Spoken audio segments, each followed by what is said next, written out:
반갑습니다. 김종훈입니다. 이번 시간에는 지지 대 지지, 묘가 오를 봤을 때 어떻게 해석 적용할 것인지에 관해서 한번 알아보도록 하겠습니다. 자, 묘가 오를 봤다는 것은 내가 생을 하는데 음양이 같은 것을 이야기하는데, 자, 이것을 우리는 육진상 식신이라고 이야기를 합니다. 식신은 보통 다른 청간대 지지신살로서는 문창도 해당하죠. 따라서 굉장히 길하고 좋은 별이라고 우리는 해석을 하죠. 자, 그리고 만약에 이 묘의 세기를 본다면 12운성상 만약에 을목으로 이제 보고 이 오에 가서는 장생이죠. 그래서 그 세력이 넓게 펼쳐져 있는 모양으로 보시면 되겠습니다. 자, 그리고 12신살상 보면 육해살로서 해석을 하죠. 개활운도 마찬가지인데 육해라는 것은 저승사자죠. 따라서 활동성이라든지 이런 것들은 뭔가 남에게 매여 있다는 것이죠. 실제로 신분론적으로 봐도 인오술이 해묘미 한 칸 앞의 글자로서 형님의 글자가 됩니다. 따라서 이 나보다 더 에너지가 센 그룹이죠. 인오술 그룹이. 그리고 또 신살로서는 삼재에 해당한다고 우리는 연지를 기준했을 때 볼 수가 있죠. 자, 그러면 이 말 오자가 오면 과연 어떤 글자를 불안동요시키는지 이것을 우리는 먼저 봐야 되겠죠. 말 오자라는 것은 방합은 사오미를 이룹니다만 삼합을 더 눈여겨봐야 되겠죠. 이 말 오자가 있음으로써 인도 문제 발생, 술도 문제 발생의 소지가 있다는 겁니다. 즉 합이, 인오도 합이 되고 오술도 합이 되고 인오술 전체도 다 합이 된다는 뜻이죠. 그리고 오는 중복이 됩니다. 실제로 오미합도 이거는 실제로는 확실하게 된다 안 된다 보장성은 없습니다.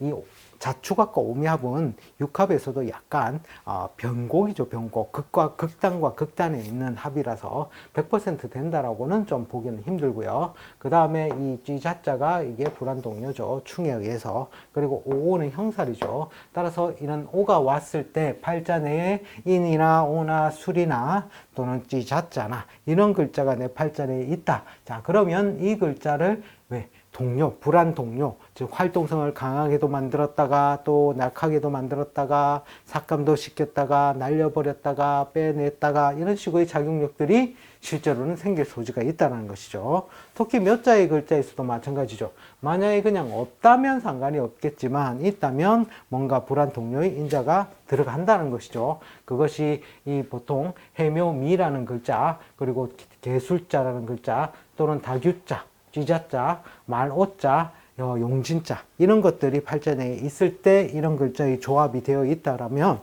그러면 팔자 해석이 달라지게 된다는 것이죠. 그냥 식신이 와서 뭔가 의식주 확장이라든지 자마의 교환이라든지 식구가 는다라든지 이런 식으로 표현이 아니라 실제로는 이제 그 글자의 훼손됨의 모양을 오히려 더 읽어 주셔야 된다는 겁니다. 또 그리고 신묘 같은 경우에 이제 실제로는 오미가 공망에 들죠. 그런 것들도 한번 좀 눈여겨봐야 되겠다는 것이죠. 자, 예를 들어서 이렇게 봅시다. 자, 예를 들어서 범이 있고 묘가 있다고 칩시다. 자, 요랬을 때 예를 들어서 쥐자자가 이런 식으로 이 팔자 구성이 되어 있다고 했을 때 이렇게 말 오자가 오니 어떻게 되겠느냐는 거죠. 첫 번째 충할 건 충한다 그죠.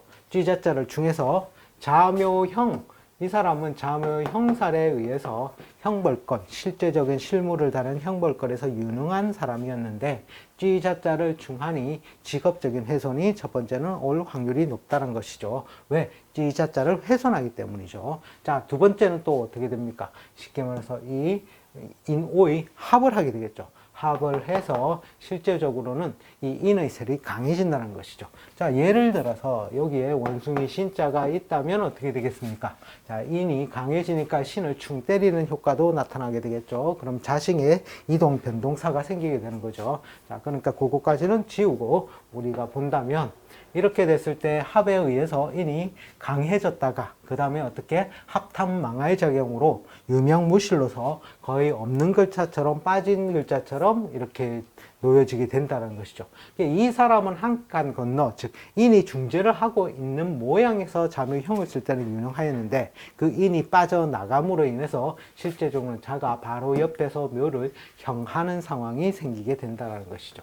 따라서 이 글자는 띠자자의 충의 요소도 해석을 해야 될 것이고, 또 인이 합을 해서 인이 강해졌다가 그 다음에 약해지는 모양도 해석을 해줘야 될 것이고, 그리고 나서는 자묘 형살에 관한, 그죠? 첫 번째는 자충을 관해서 해석을 해야 되고, 두 번째는 인호합에 관해서 해석을 해야 되고, 세 번째는 뭡니까?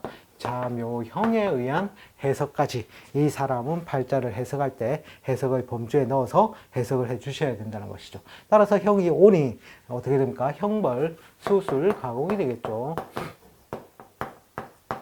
형벌, 수술, 가공성을 띈다. 즉 형벌은 뭡니까? 구설, 잡음이라든지 또는 송사, 시비, 자, 이런 것들이 만들어지고, 수술은 뭡니까? 의료적인 도움. 즉, 이 말은 뭡니까? 병원 갈 일이죠, 병원. 그리고 가공성이라는 것은 목적물이나 이익을 가지고 나눈다는 거죠. 나눈다, 다툰다. 자, 그런 상황들이 실제적으로는 이 말 오자가 옴으로 인해서 작용을 하게 되는 것이죠. 예를 들어서 묘술이 있다고 칩시다. 이렇게 묘술이 있다면 어떻게 되겠습니까? 합을 하는 작용에 이 오가 오면 어떻게 됩니까? 파의 작용이 오죠. 파의 작용. 그죠? 그럼 파의 작용도 실제로는 육합을 방해하는, 파괴하는 인자로서 작용을 또 할 수도 있고, 작용을 할 수 있겠죠. 자, 따라서 이 글자가 한 글자만 달라져도, 지제의 글자가 한 글자만 달라져도, 즉, 한 시간에 따라서 음량이 바뀌는 팔자들도 있습니다. 거기에 비해서 또 이런 글자들의 배열이 한 글자만 달라도 그 삶의 인생은 또 다른 모양새로서 전개된다는 것. 이것이 바로 사주팔자라는 것이죠. 자, 이번 시간에는 지지 대 지지, 묘가 오를 봤을 때 어떻게 해석 적용할 것인지에 관해서 한번 알아보았습니다. 시청해 주셔서 감사합니다. 다음 시간에 다시 또 찾아뵙겠습니다.